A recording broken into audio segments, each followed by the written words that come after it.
अल्लाहु अल्लाहु या रब्बी या अल्लाह, अल्लाहु या रब्बी या अल्लाह। ला इलाहा इल्लल्लाह, ला इलाहा इल्लल्लाह, ला इलाहा इल्लल्लाह, मुहम्मदुन रसूलुल्लाह। अल्लाहु अल्लाहु या रब्बी या अल्लाह, अल्लाहु या रब्बी या अल्लाह। ला इलाहा इल्लल्लाह, ला इलाहा इल्लल्लाह, ला इलाहा इल्लल्लाह, मुहम्मदुन रसूलुल्लाह। अस्सलामु अलैकुम वरहमतुल्लाहि वबरकातुहू। अऊज़ु बिल्लाहि मिनश शैतानिर रजीम। बिस्मिल्लाहिर रहमानिर रहीम। इक़रा बिस्मि रब्बिकल लज़ी खलक़, खलक़ल इंसाना मिन अलक़। इक़रा व रब्बुकल अकरम, الذي علم بالقلم علم الإنسان ما لم يعلم صدق الله العظيम। अभी जो आयतें पढ़ी गई हैं, ये आयतें कुरान मजीद की सबसे पहली वही है। अल्लाह तबारक व तआला ने जब रसूलुल्लाह सल्लल्लाहु अलैहि वसल्लम को मबऊस किया तो सबसे पहली आयतें जो नाज़िल हुई गारे हिरा में, उसकी शुरुआत इक़रा से होती है। इससे इस्लाम में तालीम की अहमियत क्या है और तालीम के सिलसिले में इस्लाम क्या तरगीब देता है, ये इस बात से ज़ाहिर होती है। इस्लाम ने हमेशा तालीम को अहमियत दी है और तालीम के सिलसिले में कोई तक़सीम नहीं है कि ये दुनियावी तालीम है या दीनी तालीम है। तालीम सिर्फ दो तरह की होती है, ये वो इल्म जो इंसान के लिए नफ़ा बख्श हो और ये वो इल्म जो इंसान के लिए नुकसानदेह हो। इसीलिए रसूलुल्लाह सल्लल्लाहु अलैहि वसल्लम ने अपनी दुआओं में हमेशा अल्लाह से ये मांगा है, अल्लाहुम्मा इन्नी असअलुका इल्मन नाफ़िआ, ऐ अल्लाह मैं तुझसे इल्म नाफ़े मांगता हूँ। इसी तरह एक और मौके पर रसूलुल्लाह सल्लल्लाहु अलैहि वसल्लम ने पनाह मांगी है, अल्लाहुम्मा इन्नी अऊज़ु बिका मिन इल्मिन ला यनफ़अ, ऐ अल्लाह मैं इस ऐसे इल्म से तुझसे पनाह मांगता हूँ जो नफा न दे।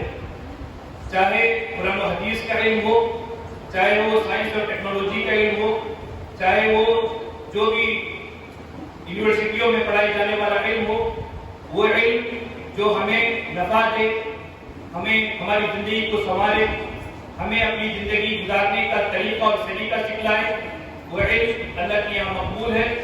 और वो इल्म जो इंसान के बिगाड़ का सबब बने, जो इंसान की गुमराही का सबब बने, जो इंसान के लिए घमंड और तकब्बुर का सबब बने, जो इंसान की बदअखलाकी का सबब बने, वो इल्म ज़ार है, इल्म गैर नाफ़े है, जिससे हमें अल्लाह से पनाह मांगना चाहिए। मोहतरम तालिबात, मैं अपनी बात खत्म करने से पहले दो बातें आपके सामने रखूंगा और यहाँ पर बहुत से लोग बैठे हुए हैं, तजुर्बाकार और बहुत सा इल्म रखने वाले, वो अपने तजुर्बात की रोशनी में आपके सामने अपने ख्यालात का इजहार करेंगे। हमें इस बात को समझना चाहिए, चाहे वो किसी भी कॉलेज में पढ़ने वाले हो, किसी भी स्कूल में पढ़ने वाले हो, किसी भी इदारे में पढ़ने वाले हो, कि इल्म का मकसद पैसा कमाने का रोबोट बनाना नहीं है। तौहीद जैसे, ग्रीन विलेज जैसे या बहुत से जो एजुकेशन इदारे कायम हैं, इन इदारों का मकसद पैसा कमाने का रोबोट तैयार करना नहीं है कि हम डिग्रियां हासिल करके, एजुकेशन हासिल करके हम किसी कंपनी में, मल्टीनेशनल कंपनी में या किसी इदारे में जाकर हम पैसा कमाएं, ये मकसद नहीं है। इल्म का मकसद लोगों की खिदमत है, लोगों को फायदा पहुंचाना है, अपनी इस्लाह है, अपने बेहतर और रोशन मुस्तकबिल को बनाना है। और आज हम देखते हैं कि हमारे खास करके हमारे मुस्लिम कम्युनिटी में हमारी पूरी तवज्जो इस बात पर होती है कि हम ऐसे कोर्सेस करना चाहते हैं, ऐसे ऐसे डिप्लोमा और ऐसी डिग्रियां करना चाहते हैं जो हमें सऊदी में, दुबई में, कुवैत में या हिंदुस्तान में अच्छी से अच्छी नौकरी मिल सके या ज्यादा से ज्यादा पैसा उससे हम हासिल कर सके। और हमारे बच्चों का भी वही मकसद होता है और पढ़ाने वाले जो हमारे पेरेंट्स होते हैं उनका भी यही मकसद होता है कि हमारे बच्चे मल्टीनेशनल कंपनियों में काम करें, ऊंचे ऊंचे ओहदों पर काम करें, 60,000, 1 लाख, 1.5 लाख रुपए उनकी सैलरी हो। लेकिन जिस मकसद के साथ हमें इल्म हासिल करना चाहिए, खिदमत के जज्बे के साथ, वो जज्बा हमारे अंदर बिल्कुल पाया नहीं जाता है। आज जिस उन्वान के तहत ये जलसा मुनाकिद किया गया है, मुलाजमत के सिलसिले में सरकारी मुलाजिमीन की रहनुमाई के सिलसिले में कि सरकारी मुलाजमत की क्या अहमियत है, उस अहमियत को समझें और उसके सिलसिले में जो भी गाइडेंस यहाँ पर दिया जाता है उसको समझकर हम अपनी जिंदगी का एक मकसद बनाएं और उस मकसद के साथ आगे बढ़ने की कोशिश करें। मैं अल्लाह से दुआ करता हूँ अल्लाह तबारक व तआला हमारे जमा होने को कबूल फरमाए और हमारे हर तालिब इल्म को और हमारी हर तालिबा को दीन की और बंदों की और समाज की खिदमत का जज्बा, सोशल वर्क का जज्बा हमें अल्लाह पैदा फरमाए और एक मकसद के साथ इल्म हासिल करने की हमें तौफीक अता फरमाए। और मौका देने पर मैं तौहीद एजुकेशनल ट्रस्ट और हमारा कोटा के जिम्मेदारों का मैं शुक्रिया अदा करता हूँ। जज़ाकुमुल्लाहु खैरा।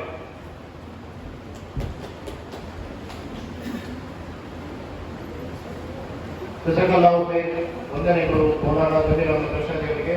ಮುಂದಿನ ಕಾರ್ಯಕ್ರಮ ಸ್ವಾಗತ ಹಾಗೂ ಈ ಒಂದು ಕಾರ್ಯಕ್ರಮ ಕುರಿತು ಪ್ರಸ್ತಾವನೆ ಗೈರಿದ್ದಾರೆ ಕುಂದಾಪುರ ತಾಲೂಕು ಘಟಕದ ಅಧ್ಯಕ್ಷರಾಗಿ ರೋಷನ್ ಹೆಗ್ಗಾಡಿ ಅವರು.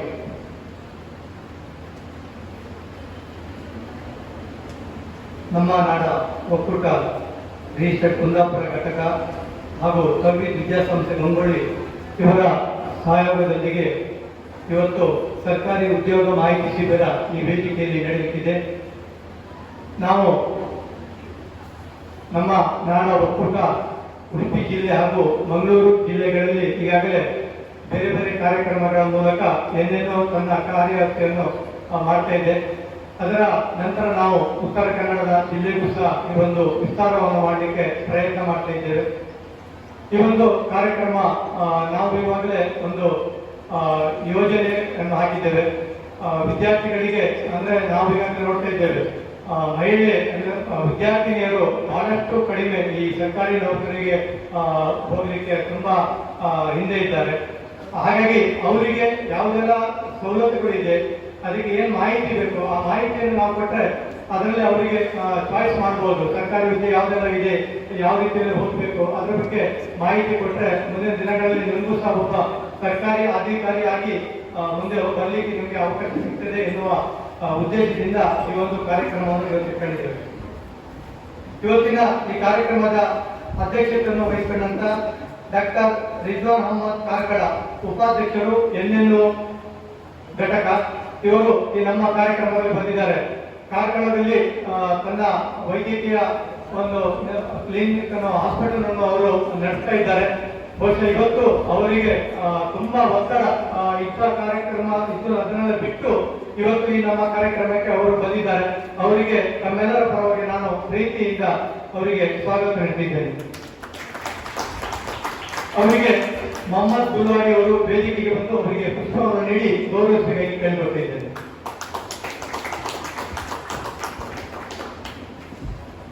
ಹಾಗೆ ಇನ್ನೋರ್ವ ಅತಿಥಿ ಅಬ್ದುಲ್ ಹಮೀದ್ ಮೂಡುಬಿದ್ರೆ, ಇವರು ಫೈನಾನ್ಸ್ ಕಮಿಟಿ ಅವರು.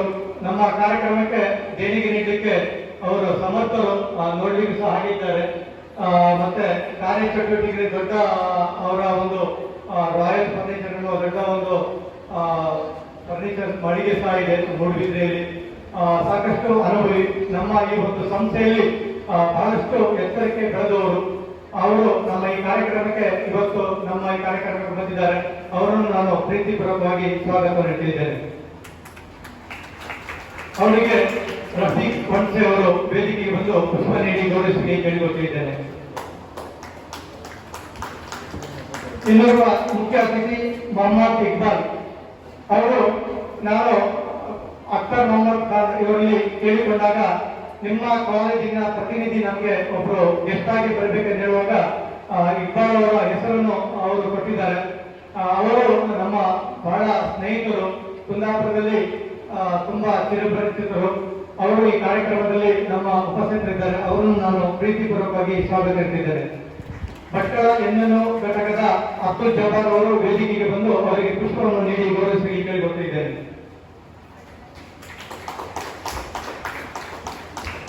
ಹಾಗೆ ಇನ್ನೊಬ್ಬ ಮುಖ್ಯ ಅತಿಥಿ ಹಸನ್ ಅಧ್ಯಕ್ಷರು, ಜಾಮಿಯಾ ಮಸೀದಿ ಬೊಂಬಳ್ಳಿ, ಸುಮಾರು 10 ಮಸೀದಿಗಳು ಒಳಗೊಂಡ ಇವರು ಅಧ್ಯಕ್ಷರಾಗಿರುತ್ತಾರೆ.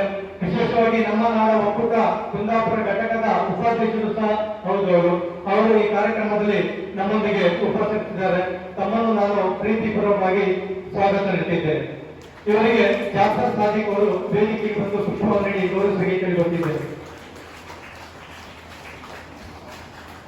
ಹಾಗೆ ವಿಶೇಷವಾಗಿ ಈ ಕಾರ್ಯಕ್ರಮ ಯಶಸ್ವಿಯಾಗಿ ನಡೆಯಬೇಕಾದ್ರೆ ನಮಗೆ ಮಾಹಿತಿದಾರರು ಅಗತ್ಯ. ಈ ಒಂದು ಮಾಹಿತಿಯನ್ನು ಕೊಡಲಿಕ್ಕೆ ಹಂಜತ್ ಹೆಜ್ಮಾಡಿ ವಕೀಲರು ಮತ್ತು ಸಾಮಾಜಿಕ ಚಿಂತಕರು ಅವರು ಇವತ್ತು ನಮ್ಮ ಕಾರ್ಯಕ್ರಮದಲ್ಲಿ ಉಪಸ್ಥಿತರಿದ್ದಾರೆ. ಅವರನ್ನು ನಾನು ಪ್ರೀತಿಪೂರ್ವಕವಾಗಿ ಸ್ವಾಗತವನ್ನು ನೀಡುತ್ತಿದ್ದೇನೆ. ಇವರಿಗೆ ಮೂಡುಬಿದಿರೆ ಘಟಕದ ಅಶ್ರಾಫ್ ಅವರು ವೇದಿಕೆಗೆ ಬಂದು ಅವರಿಗೆ ಪುಷ್ಪವನ್ನು ನೀಡಿ ಗೌರವಿಸಿ ಕೇಳಿಕೊಟ್ಟಿದ್ದೇನೆ.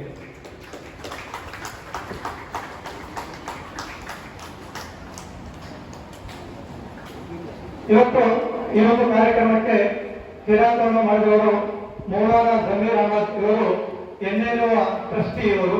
ಅವರನ್ನು ನಾನು ಪ್ರೀತಿಯಿಂದ ಸ್ವಾಗತ ನೀಡುತ್ತಿದ್ದೇನೆ. ಅವರಿಗೆ ಬೈಂದೂರು ಎನ್ಎನ್ಒ ಘಟಕದ ಅಧ್ಯಕ್ಷರಾದ ಸಮೀರ್ ಅವರು ವೇದಿಕೆಗೆ ಬಂದು ಪುಷ್ಪವನ್ನು ನೀಡಿ ಗೌರವಿಸಿ ಕೇಳಿಕೊಟ್ಟಿದ್ದೇನೆ.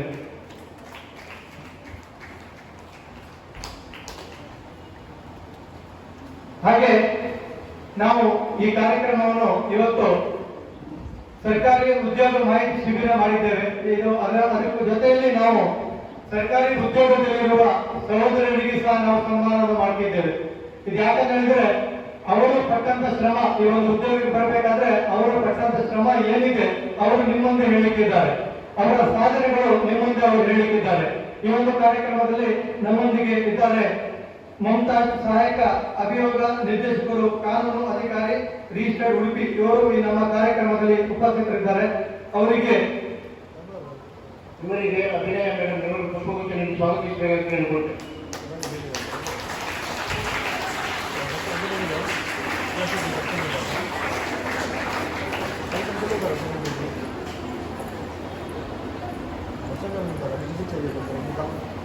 ಹಾಗೆ ಇನ್ನೊಬ್ರು ಡಾಕ್ಟರ್ ಶ್ರವಣ್ ಸುತ್ತೂರ್, ವೈದ್ಯಾಧಿಕಾರಿಗಳು, ಪ್ರಾಥಮಿಕ ಆರೋಗ್ಯ ಕೇಂದ್ರ, ಜಿಂಗಾಲ ಕಾರ್ಕಳ ತಾಲೂಕು. ಇವರು ತುಂಬಾ ದೂರದಿಂದ ಈ ನಮ್ಮ ಕಾರ್ಯಕ್ರಮಕ್ಕೆ ನಿಮ್ಮನ್ನೆಲ್ಲ ನೋಡ್ಬೇಕೆನ್ನುವ ಆಸೆಯಿಂದ ಈ ಕಾರ್ಯಕ್ರಮಕ್ಕೆ ತುಂಬಾ ದೂರದಿಂದ ಈ ಕಾರ್ಯಕ್ರಮಕ್ಕೆ ಬಂದಿದ್ದಾರೆ. ಮೇಡಮ್ ತಮ್ಮನ್ನು ನಾನು ಪ್ರೀತಿಪೂರ್ವಕವಾಗಿ ಸ್ವಾಗತ ನೀಡುತ್ತಿದ್ದೇನೆ. ಇವರಿಗೆ ವಿದ್ಯಾಭ್ಯಾಸ ಮೇಡಮ್ ಇವರ ಪುಷ್ಪಗುಚ್ಛ ನೀಡಿ ಸ್ವಾಗತಿಸಬೇಕಾಗಿ ಕೇಳಿಕೊಟ್ಟೆ.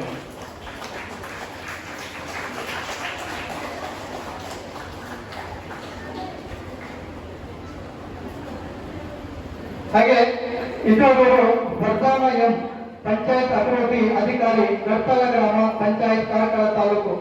ಇವರು ಸಹ ನಮ್ಮ ಈ ಕಾರ್ಯಕ್ರಮದಲ್ಲಿ ಉಪಸ್ಥಿತರಿದ್ದಾರೆ. ಮೇಡಮ್ ನಿಮ್ಮನ್ನು ನಾನು ಪ್ರೀತಿಪೂರ್ವಕವಾಗಿ ಸ್ವಾಗತ ನೀಡುತ್ತಿದ್ದೇನೆ. ಇವರಿಗೆ ಸುಪ್ರಿಯಾಕಾಂತ ಮೇಡಮ್ ಇವರು ಪುಷ್ಪಗುಚ್ಛ ನೀಡಿ ಸ್ವಾಗತಿಸಬೇಕಾಗಿ ಕೇಳಿಕೊಟ್ಟೆ.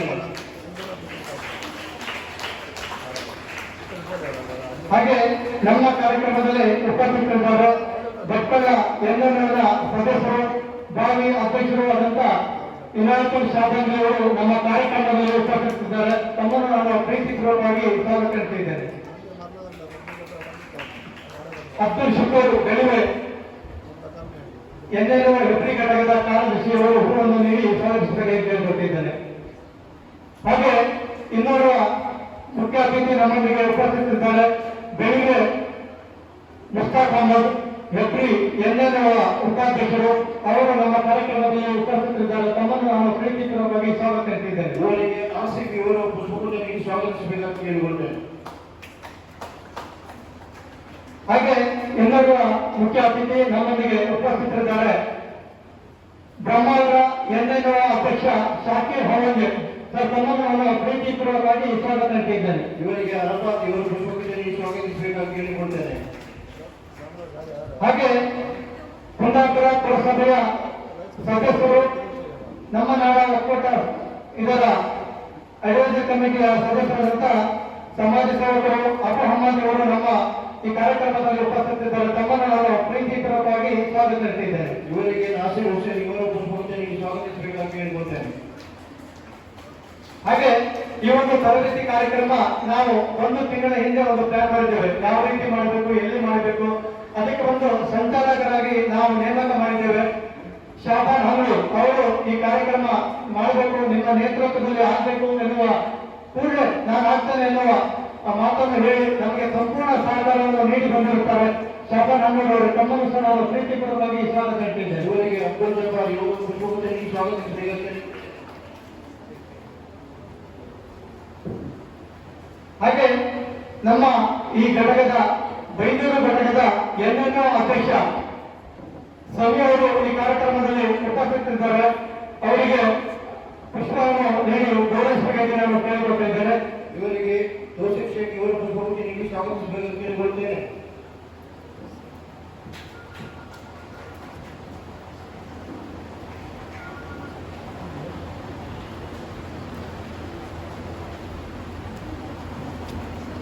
ಇಲ್ಲಿ ನಡೆದಿರುವ ಬೇರೆ ಬೇರೆ NNO ಘಟಕದ ಸದಸ್ಯರು, ಅಧ್ಯಕ್ಷರು, ಹಾಗೆ ಎಲ್ಲ ವಿದ್ಯಾರ್ಥಿನಿಯರು, ಈ ಒಂದು ಶಾಲೆಯ ಆಡಳಿತ ವರ್ಗದವರು, ಪ್ರಾಂಶುಪಾಲರು ಎಲ್ಲರೂ ನಮ್ಮೊಂದಿಗೆ ಉಪಸ್ಥಿತರಿದ್ದಾರೆ. ತಮ್ಮನ್ನು ಸಹ ನಾನು ಪ್ರೀತಿಪೂರ್ವಕವಾಗಿ ಸ್ವಾಗತಿಸುತ್ತಿದ್ದೇನೆ.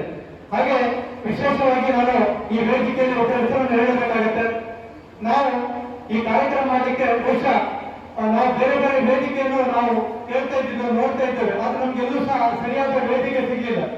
ನಾವು ಅಖ್ತರ್ ಅಹಮದ್ ಖಾನ್ ಅವರಲ್ಲಿ ಒಂದು ವಿಷಯವನ್ನು ನಾವು ಹೇಳಿದ್ದೇವೆ. ಇಲ್ಲಿ ಒಂದು ತರಬೇತಿ ಕಾರ್ಯಕ್ರಮ ಮಾಡಬೇಕು ಅಂತ ಹೇಳಿದ ತಕ್ಷಣ ಅವರು ತುಂಬ ಹೃದಯದಿಂದ ಒಪ್ಪಿ ನಮಗೆ ನಾವು ಏನು ಮಾಡಬೇಕಂತ ಕೆಲಸಗಳನ್ನು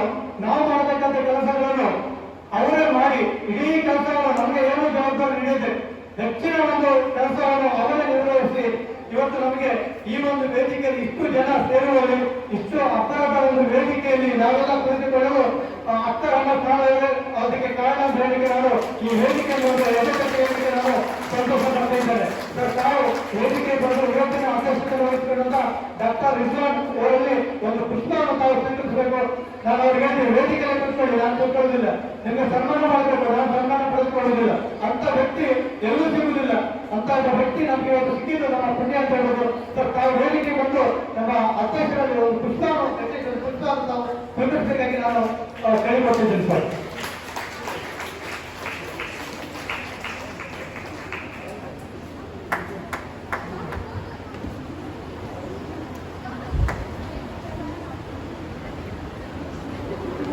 ಡಾಕ್ಟರ್ ರಿಜ್ವಾನ್ ಅವರು ಅಖ್ತರ್ ಅವರಿಗೆ ಕೊಡಬೇಕಿತ್ತು. ಆದರೆ ಅಖ್ತರ್ ಅವರು ವಿಶೇಷ ಇದೆ, ನಾನು ಅಪೇಕ್ಷೆ ಪಡೆದು ನಾನು ಇನ್ನೊಬ್ಬರಿಗೆ ಕೊಡುವ ಹೇಳಿ ಇವತ್ತು ಅದನ್ನು ಪ್ರೂವ್ ಮಾಡಿಕೊಟ್ಟಿದ್ದಾರೆ.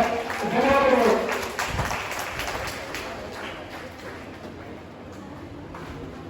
ಸ್ನೇಹಿತರೆ, ಈಗಾಗಲೇ ಸಮಯದ ಭಾಗ ಮಾಡಿದೆ. ನಾವು ಈಗಾಗಲೇ ಸಮಯವನ್ನು ಎಲ್ಲ ಮುಂಚಿತವಾಗಿ ಹಾಕಿದ್ದೇವೆ. ನಾನೇ ಜಾಸ್ತಿ ಮಾತಾಡಿದ್ರೆ ಕೆಳಗಿರುವಾಗ ನನಗೆ ಹೊಡೆಯಲಿಕ್ಕೆ ಸಾಧ್ಯತೆ ಇದೆ. ಹಾಗಾಗಿ ಜಾಸ್ತಿ ಎಲ್ಲೂ ಕೂಡ ನಾನು ಮಾತಾಡಿದೆ. ಇವತ್ತಿನ ಒಳ್ಳೆಯ ವೇದಿಕೆಯಲ್ಲಿ ನಾವೆಲ್ಲ ಉಪಸ್ಥಿತರಿದ್ದೇವೆ. ಮುಂದಿನ ಕಾರ್ಯಕ್ರಮಕ್ಕಾಗಿ ನಾನು ಈ ನೇತೃತ್ವವನ್ನು ನಾನು ನನ್ನ ಸ್ಥಾನಕ್ಕೆ ನಾನು ಹೋಗ್ತಾ ಇದ್ದೇನೆ. ಅವರಿಗೆ ವಂದನೆಗಳು. ಇವರನ್ನು ಕೂಡ ನಾನು ಕಾರ್ಯಕ್ರಮದ ಪರವಾಗಿ ನಮ್ಮ ನಾವು ವಿದ್ಯಾಸಂಸ್ಥೆ ಇವರ ಪರವಾಗಿ ತುಂಬ ತಿಳಿಸ್ತೇನೆ. ಇವರಿಗೆ ಖಲೀಫಾ ಅಬ್ದುಲ್ಲಾ ಇವರು ಪುಷ್ಪಗುಚ್ಛ ಸ್ವಾಗತಿಸಬೇಕಾಗಿ ಕೇಳಿಕೊಳ್ತೇನೆ. ಖಲೀಫಾ ಅಬ್ದುಲ್ಲಾ.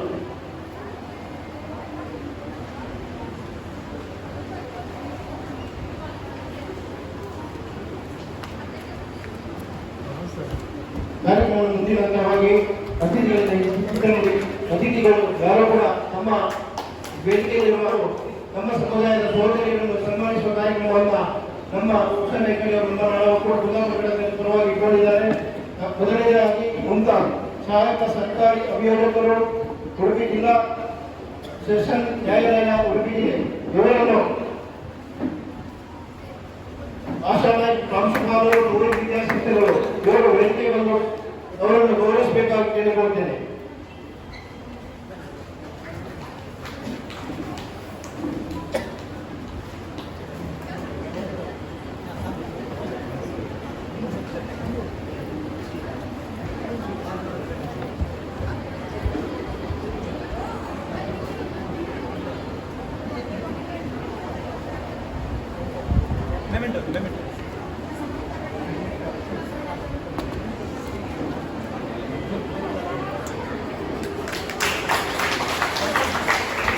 ಬಹುಶಃ ಉಡುಪಿ ಜಿಲ್ಲಾ ನ್ಯಾಯಾಲಯದಲ್ಲಿ ನಮ್ಮ ಸಮುದಾಯದ ಓರ್ವ ಸಹೋದರಿ ಸೇವೆ ಸಲ್ಲಿಸಿರುವುದು ನಮಗೆಲ್ಲ ಹೆಮ್ಮೆಯ ವಿಷಯ. ಅವರನ್ನು ಕೂಡ ನಾವು ಗುರುತಿಸುವಂತ ಕಾರ್ಯ ಕುಂದಾಪುರ ನಮ್ಮನಾಡು ಕೂಡ ಈ ಒಂದು ಕಾರ್ಯ ಮಾಡಿದ್ವಿ. ಅವರಿಗೂ ಅವರ ಈ ಸೇವೆಯು ಜೀವನ ಹಾಗೂ ಅವರ ಕುಟುಂಬದಲ್ಲಿ ಯಶಸ್ವಿಯಾಗಿ ಎಲ್ಲರೂ ಕೂಡ ಚಪ್ಪಾಳೆಯಲ್ಲಿ ಅವರನ್ನು ಪ್ರೋತ್ಸಾಹಿಸಬೇಕಾದ ಕೇಳಿಕೊಳ್ಳುತ್ತೇನೆ.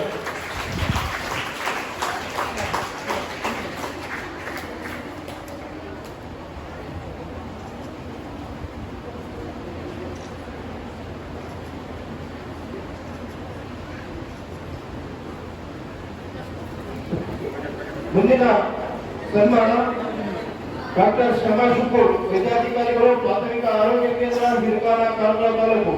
ಇವರನ್ನು ಕೂಡ ನಮ್ಮ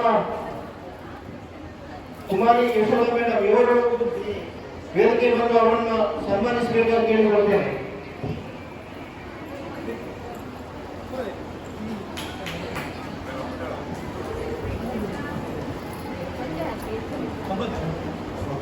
ಶ್ರೀಮತಿ ಶಬನಾ ಫಿರ್ದೌಸ್ ಇವರು ವೇದಿಕೆ ಬಂದು ಅವರನ್ನು ಗೌರವಿಸಬೇಕಾಗಿ ಕೇಳಿಕೊಳ್ತಾರೆ.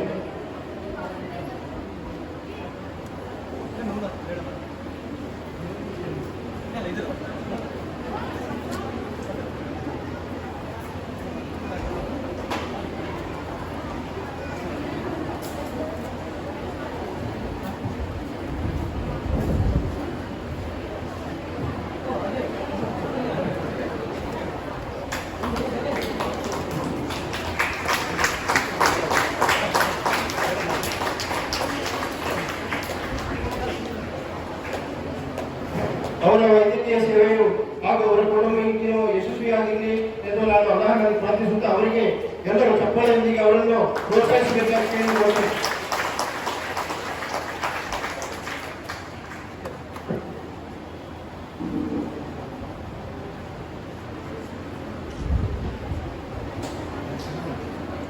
ಮುಂದೆ ಸನ್ಮಾನಗೊಳಿಸುವವರು ಹೊರಸಾಲಯ ಪಂಚಾಯತ್ ಅಭಿವೃದ್ಧಿ ಅಧಿಕಾರಿ, ಕಟ್ಟಲ ಗ್ರಾಮ ಪಂಚಾಯತ್, ಕಾರ್ಕಳ ತಾಲೂಕು, ಉಡುಪಿ ಜಿಲ್ಲೆ.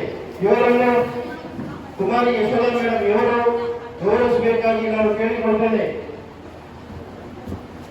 ಹೊರಸಾಲಯ ಇವರ ಸೇವೆಯು ಹಾಗೂ ಕುಟುಂಬ ಜೀವನ ಯಶಸ್ವಿಯಾಗಿರಲಿ ಎಂದು ನಾನು ಅಲ್ಲಾಹನನ್ನು ಪ್ರಾರ್ಥಿಸುತ್ತಾ ಅವರನ್ನು ಕುಮಾರಿ ಯಶೋಧ ಮೇಡಮ್ ಇವರು ಹಾರ ಹಾಕಿ ಅವರನ್ನು ಗೌರವಿಸಬೇಕಾಗಿ ಕೇಳಿಕೊಳ್ಳುತ್ತೇನೆ.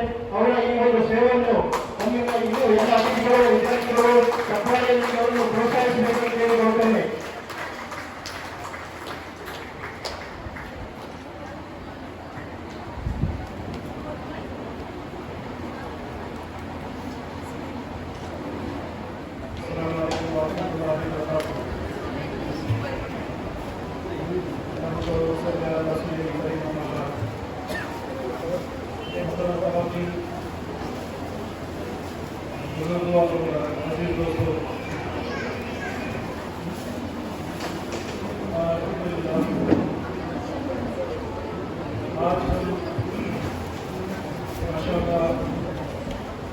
बहुत ही मुबारक और एक मुक़द्दस प्रोग्राम में आज हम सब मुनाफिद हैं। मैं ज़रा कन्नड़ा में एक्सप्रेस नहीं कर पाऊँगा, इसके लिए मैं उर्दू में बात करूँगा।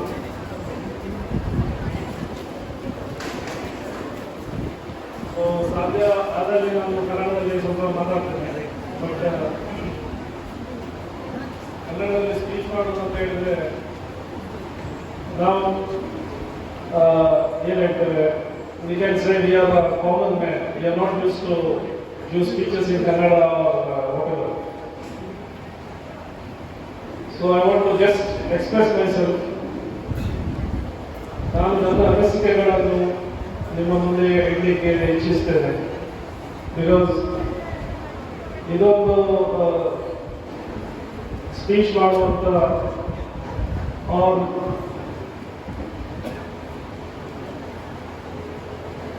ನಮ್ಮ ವಕ್ಯಾಬ್ಯುಲರಿಯನ್ನು ತೋರಿಸುವಂಥ ಇದು ಸ್ಪೇಸ್ ಅಲ್ಲ. So we want to just share our views so that we can give a better roadmap to our people. So alhamdulillah, first of all, ನಾನು ನವನಾಡು ಒಕ್ಕೂಟದ ಸದಸ್ಯರು ಹಾಗೂ ಕೋವಿಡ್ ಇನ್ಸ್ಟಿಟ್ಯೂಟ್ ಗಂಗೊಳ್ಳಿ ಅವರಿಗೆ ತುಂಬ ಕಾಂಗ್ರ್ಯಾಚುಲೇಟ್ ಮಾಡ್ತಿದ್ದೆ. ಬಿಕಾಸ್ ಅವರು ಮಾಷಾಅಲ್ಲಾ ಇಂಥ ಒಂದು ವ್ಯವಸ್ಥೆಯನ್ನು ಮಾಡಿದ್ದಾರೆ. ನಮ್ಮನ್ನೆಲ್ಲ ಇಲ್ಲಿ ಒಂದು ಆರ್ಗನೈಸ್ಡ್ ವೇಯಲ್ಲಿ ಒಂದು ಪ್ರೋಗ್ರಾಮ್ ಮಾಡುವ ಒಂದು ನಮಗೆ ಒಂದು ಅಪರ್ಚುನಿಟಿ ಕೊಟ್ಟಿದ್ದಾರೆ. ಸೊ ಅಲ್ಹಮ್ದುಲಿಲ್ಲ, ಈಗ ಮುಂದೆ ಹೋಗಿ ನಿಮ್ಮ ಮುಂದೆ government job or how to pursue professional job in government sector ಅದನ್ನು ನಿಮಗೆ ಮಾಹಿತಿ ತಿಳ್ಕೊಳ್ಳಿಕ್ಕೆ ನಮ್ಮ speakers we have got resource persons, they will guide you in such things. But I want to just highlight and just tell you a few things about NMO. MashaAllah, ಈ ಒಂದು gathering ಅಲ್ಲಿ you can just ನಾವೊಂದು ಈ gathering ಅಲ್ಲಿ ನೋಡಿದ್ರೆ maximum we are all common people assembled for a common cos. So I am not a person who can go out and give speeches. ನಾನು ನಮ್ಮ hospital ಅಲ್ಲಿ ಪ್ರಾಕ್ಟೀಸ್ ಮಾಡುವ ಒಂದು ಕಾಮನ್ ಡಾಕ್ಟರ್. ಅಂತಂದ್ರೆ ಇಲ್ಲಿ ವೇದಿಕೆಯಲ್ಲಿ ಇರುವ ಎಲ್ಲ ಕಾಮನ್ ಪೀಪಲ್, ಈಗ ಅಮಿತ್ ಭಾಯ್ ಆಗಲಿ ನಮ್ಮ ಹುಸೇನ್ ಆಗಲಿ ಅವರಾಗಲಿ ಎಲ್ಲರೂ ಎಲ್ಲರೂ from a common walk of life they have come and assembled for a common cause. ನೀವು ಕೂಡ from the various sects of life you have come and assembled here. So this is ಇದೊಂದು ಉದಾಹರಣೆ. ನಾವು ಎಲ್ಲ ಸೇರಿ ಒಂದು ಕಾಮನ್ ಪ್ರಾಬ್ಲಮ್ ಅನ್ನು solve ಹೇಗೆ ಮಾಡಬೇಕು ಅಂತ ಆಲೋಚನೆ ಮಾಡಲಿಕ್ಕೆ, ಅದರ ಬಗ್ಗೆ ಒಂದು ಚಿಂತನೆ ಮಾಡಲಿಕ್ಕೆ ನಾವು ಇಲ್ಲಿ ಇವತ್ತು ಎಲ್ಲ ನಾವು ಆರ್ಗನೈಸ್ ಆಗಿದ್ದೇವೆ. ಸೊ ಈ ಒಂದು ಪ್ರೋಗ್ರಾಮ್ ನಮಗೆ ಮಾಡಲಿಕ್ಕೆ ಅವಶ್ಯಕತೆ ಯಾಕೆ ಬೇಕು? That is the root cause of NMO. ಈಗದು ಸಿನಾರಿಯೋ ನಮಗೆಲ್ಲ ಗೊತ್ತಿದೆ. We have seen what our community is going through. We are the second majority community in the country, and ನಮ್ಮಲ್ಲಿ ಎಲ್ಲ ಪ್ರತಿಭೆ, ಎಲ್ಲ ಟ್ಯಾಲೆಂಟ್ಸ್ ಇದ್ರೂ ಕೂಡ we are shown as a backward class. Alright. And we are the common people who want a change for it. ನಾವು ಎಲ್ಲರೂ ಮನೆಯಲ್ಲಿ ಇದ್ದು ನಾವೆಲ್ಲ ಚಿಂತನೆ ಮಾಡ್ತೇವೆ, ನಮ್ಮಲ್ಲಿ ಒಂದು ಚೇಂಜಸ್ ಹೇಗೆ ಬರಬೇಕು, ನಮ್ಮಲ್ಲಿ ಯಾಕೆ ಇಂಥ ಒಂದು ಒಗ್ಗಟ್ಟು ಯೂನಿಟಿ ಇಲ್ಲ, ಎಲ್ಲರಿಗೆ ಚಿಂತನೆ ಇದೆ ಇದರಲ್ಲಿ. But we are helpless. We are not able to do anything. We all wanted from ages that something should happen and we all should unite. ನಾವೆಲ್ಲರೂ ನಮ್ಮ ಎಲ್ಲ ಮನಸ್ಸು ಒಂದೇ ಇದೆ, ನಾವೆಲ್ಲರೂ ಸೇರಿ ಒಂದು ಯುನೈಟ್ ಆಗಬೇಕು, ಒಂದು ನಮ್ಮ ಕಮ್ಯುನಿಟಿಗೆ ಒಂದು ರೋಡ್ ಮ್ಯಾಪ್ ಕೊಡಬೇಕು ಅಂತ. But we are helpless to do it because we are common man. ಈಗ ನಮ್ಮ ನಾಡು ಒಕ್ಕೂಟ ಒಂದು organisation, you can just name it for your convenience. It's an ಒಕ್ಕೂಟ or it's an organization, whether it's an umbrella, you just name it. This is for your convenience sake, you have kept it as Namma Nadu Okkuta. Namma Nadu Okkuta is just a secondary name. It fits on to every community and every walk of life, every society. Namma, Hamara, Nada, हमारे मोहल्ले का ओकुटा एक gathering किसलिए बना हुआ है? इसका एक वाहिद मकसद ये है कि हमारे अंदर जो भितरे में हमारे जो थॉट्स है वो एक जगह असेंबल हो जाए ताकि हमारे अंदर वो यूनिटी आ जाए. The cost of this NNO is the ultimate unity we should have to get it at any cost. आज हमारा रोल क्या है कि हमारे पास यूनिटी नहीं है, हमारे पास रिसोर्स पर्सन्स नहीं है, हमारे पास जितने भी हमारे जो नेसेसिटीज है वो हमारे पास कम है और इसका reciprocally what we are doing that उनके करने से ऐसा हो। हम लोग एक से दूसरों को ब्लेम कर रहे हैं, गरीब अमीर को ब्लेम कर रहे हैं, अमीर गरीबों को ब्लेम कर रहे हैं, पढ़े लिखे नासमझों को ब्लेम कर रहे हैं। हमारे अंदर क्या है, देयर इज अ मिसमैच। हमारे अंदर कितने सेक्स है, हमारे अंदर कितने हमारे अकाइद में हमारे डिफरेंसेस है, ಎಷ್ಟು ನಮ್ಮಲ್ಲಿ ಡಿಫರೆನ್ಸಸ್ ಇದೆ। So this is the root cause for all these problems what we are facing. ಇದನ್ನು ಹೇಗೆ ಸರಿಗೊಳಿಸೋದು ಅಂತ ನಾವು ಒಂದು ಚಿಂತನೆ ಮಾಡಿ, irrespective of any caste, creed and religion and sex, we are going to unite at any cost. This is the story. How we are going to do it? These are experiments what we are doing. We just don't know that where we will ahead, but this is a genuine effort we have to put forth to give a roadmap to our generations to come, inshallah.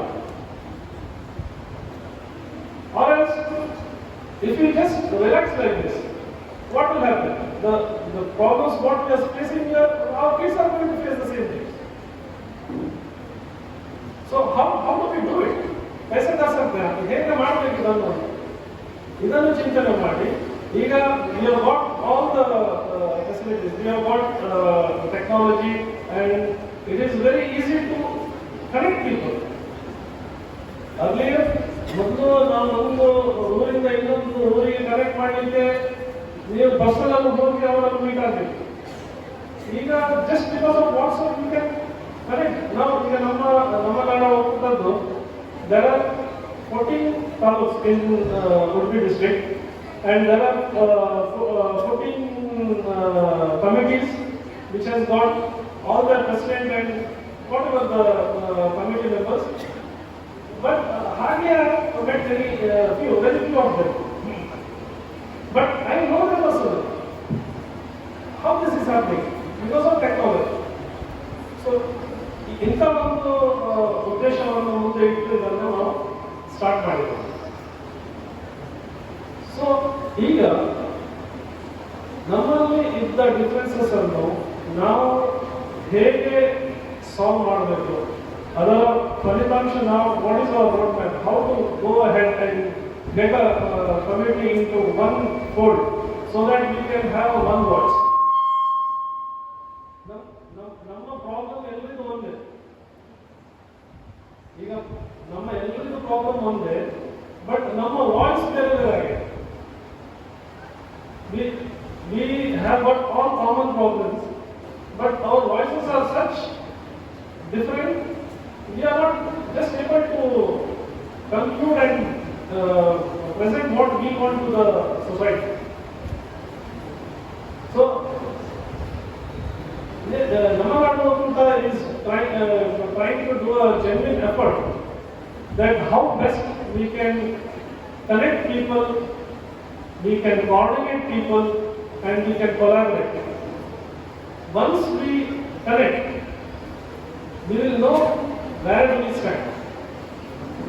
And once we start communicating from each other, then we can know what's our problem and what best we can give a solution for it.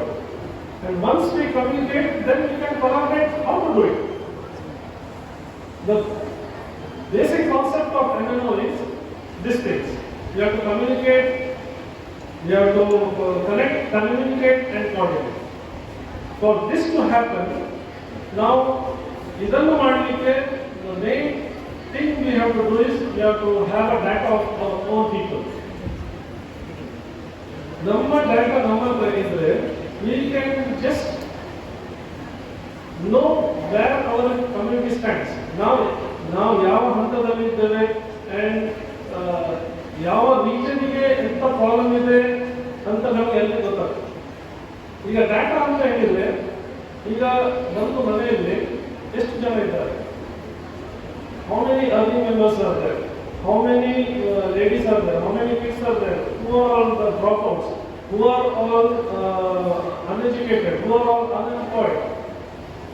ಇದು ಎಲ್ಲ ನಮಗೆ data ಸಿಕ್ಕಿದ ನಂತರ then we can come to a conclusion that okay, this community here has got these problems and who are the person we can collaborate them to do it. Namma Orkuta is not a charity organization. Now we are not going to ask money from you and distribute among yourself. We are just coordinating people. ಈಗ ನಮ್ಮಲ್ಲಿ ತುಂಬಾ organisations ಇದೆ, NGOs ಇದೆ, ಬೇರೆ ಬೇರೆ ಹಂತದಲ್ಲಿ ಒಳ್ಳೆ ಕೆಲಸ ಮಾಡ್ತಿದ್ದಾರೆ. But they themselves sometimes don't know that there is a demographically mismatch. ನಾವು ಮಾಡಿದ ಕೆಲಸ ನಾವು ಮಾಡ್ತಾ ಇದ್ದೇವೆ, ನಮಗೆ ಬೇಕಾದ ಕೆಲಸ ನಾವು sometimes we never do it. So this is just a trying to put a roadmap. ಈಗ ನಾವು ಇಲ್ಲಿಂದ ನಿಮ್ಮ ಉಡುಪಿಗೆ ಹೋಗ್ಲಿಕ್ಕೆ ಮೊದಲು ಹೇಗಿತ್ತು ರೋಡ್? ಒಂದು go back to around 50 to 60 years, 100 years. ಈಗ ಇಲ್ಲಿಂದ ನೀವು ಉಡುಪಿಗೆ ಕುಂದಾಪುರ ಗಂಗೋಳಿಯಿಂದ ಉಡುಪಿಗೆ ಹೋಗ್ಲಿಕ್ಕೆ ಎಷ್ಟು ಟೈಮ್ ಬೇಕಿತ್ತು? there were no bridges. ನೀವು ಒಂದು ರೋಡಿಂದ ಇಳಿದು ನೀವು ದೋಣಿ ತಗೊಂಡು ಇನ್ನೊಂದು ರೋಡಿಗೆ ಹೋಗಿ ಇಲ್ಲಿಂದ ಉಡುಪಿಗೆ ಹೋಗ್ಲಿಕ್ಕೆ ಒಂದು ದಿವಸ ಬೇಕಿರ್ತದೆ ನನ್ನ ಇಲ್ಲಿಯ ಇನ್ನೊಂದು ಹೇಳ್ತೀವಿ. ಸೊ ಈಗ just a matter of 30 minutes. ನಾವು ಉಡುಪಿಯಿಂದ ಕುಂದಾಪುರಕ್ಕೆ ನಾವು 30 minutes ಅಲ್ಲಿ ಬರ್ಬೋದು. ಯಾಕೆ? there is a well 4-lane road. Everybody has got their own vehicles, they have got the proper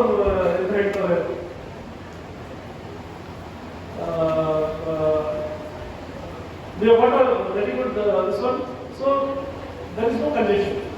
So ಇದು ನಾವು ಒಂದು ಆರ್ಗನೈಸ್ಡ್ ವೇಯಲ್ಲಿ ನಮ್ಮ ಎಲ್ಲ ಜನರಿಂದ ಒಂದು ಡಾಟಾ ತಗೊಂಡು ಆ ಡಾಟಾವನ್ನು ನಮ್ಮ ಕಮ್ಯುನಿಟಿಯಲ್ಲಿ ಇಟ್ಕೊಂಡು ಅದನ್ನು ನಾವು ಬೇರೆಯವರಿಗೆ ಶೇರ್ ಮಾಡಿ ಎಲ್ಲಿ ಪ್ರಾಬ್ಲಮ್ ಏನಿದೆ ಅಂತ ಹೇಳ್ಕೊಂಡು ಯಾವ ಆರ್ಗನೈಸೇಷನ್ ಆ ಪ್ರಾಬ್ಲಮ್ ಅನ್ನು ಸಾಲ್ವ್ ಮಾಡ್ಬೋದು ಅವರನ್ನು ಕನೆಕ್ಟ್ ಮಾಡಿ ಎಲ್ಲರ ಒಂದು ಒಳ್ಳೆ ಇದನ್ನು ಮಾಡಿ ಒಂದು ರೋಡ್ ಮ್ಯಾಪ್ ಹಾಕುವ ನಮ್ಮ ಉದ್ದೇಶ ಇದೆ. ಅದೊಂದು ಇಲ್ಲ. ಸೊ ಈಗ ನಮ್ಮ ಮೇನ್ ಉದ್ದೇಶ ಇವತ್ತು ಗವರ್ಮೆಂಟ್ ಸೆಕ್ಟರ್ ನಮ್ಮ ಹೇಗೆ ಜಾಬ್ ಇದು ಮಾಡುವಂಥದ್ದು ಅದು ಟ್ರೈನಿಂಗ್ ಪ್ರೋಗ್ರಾಮ್ ಆಗುವಂಥದ್ದಿದೆ. So I don't want to take much time. One fine day we will realize what is data and how important it is. ಈಗ ನಮಗೆ ಡಾಟಾ ಅಂತ ಹೇಳಿದಾಗ ನಾವು ಯಾಕೆ ನಾವು ನಮ್ಮ ಮನೆಯಲ್ಲಿ ಡಾಟಾ ಕೊಡಬೇಕು ಅಂತ ನಮಗೆ ಒಂದು ಕ್ವಶನ್ ಮಾರ್ಕ್ ಇರ್ತದೆ. But one fine day we will only come and give our data. This is my data, please take it and fit me in such a society where I fit myself. This is the way we want to work. So this is the ground level we are doing. We have got 14 ನಮ್ಮಲ್ಲಿ 14 ಇದಿದೆ district ಅಲ್ಲಿ ತಾಲೂಕ್ಸ್ ಇದೆ, ಎಲ್ಲ heads ಎಲ್ಲ ಮಾಡಿದ್ದಾರೆ. So we have got 6 lakh people in Udupi and Kundapur district. We want to connect each and every people to one another so that I can sit here and tell in Mangalore such and such person is there, you can go and speak to him. Today I don't know who is where in Dhaka in my town itself. But one fine day we will get such a data, I can sit here and tell in such a such place people such and such person is there who can do your job. Alhamdulillah, ಇದರ ಬಗ್ಗೆ ನಾವು ಮುಂದೆ ಹೋಗಿ detail ಆಗಿ ಮಾತಾಡಬಹುದು. ಈಗ ಈ ವೇದಿಕೆ ಅದಕ್ಕೆಲ್ಲ, but I just wanted to tell sorry for taking much time. So I really thank everybody here who have assembled and ಇಲ್ಲಿ ಬಂದದ್ದಕ್ಕೆ ಎಲ್ಲ ಥ್ಯಾಂಕ್ಸ್ ಹೇಳಬೇಕು. and you have to put a genuine effort. ನಾನು last ಒಂದು ಮಾತು ಹೇಳಿ ಮುಗಿಸ್ತೇನೆ. ಈಗ ನಾವು ಆಲ್ರೆಡಿ 3-4 ಇಂಥ ಘಟಕಗಳನ್ನು ಮಾಡಿದ್ದೇವೆ.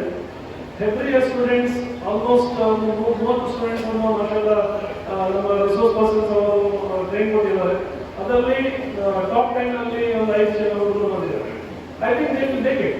ಸೊ ನೀವು ಕೂಡ ಮುಂದೆ ಹೋಗಿ ಒಳ್ಳೆ ಫಾಲೋ ಅಪ್ ಮಾಡಬೇಕು, ಒಳ್ಳೆ ಕಲಿತು ಇನ್ಶಾಲ್ಲಾ ಗವರ್ಮೆಂಟ್ ಜಾಬ್ ಅನ್ನು ತಗೊಳ್ಳುವ ಇನ್ಶಾಲ್ಲಾ ನಮ್ಮ ನಿಮಗೆ ಎಲ್ಲ ಸ್ವಲ್ಪ ಹೇಳಿ ನನ್ನ ಮಾತನ್ನು ಮುಗಿಸ್ತೇನೆ.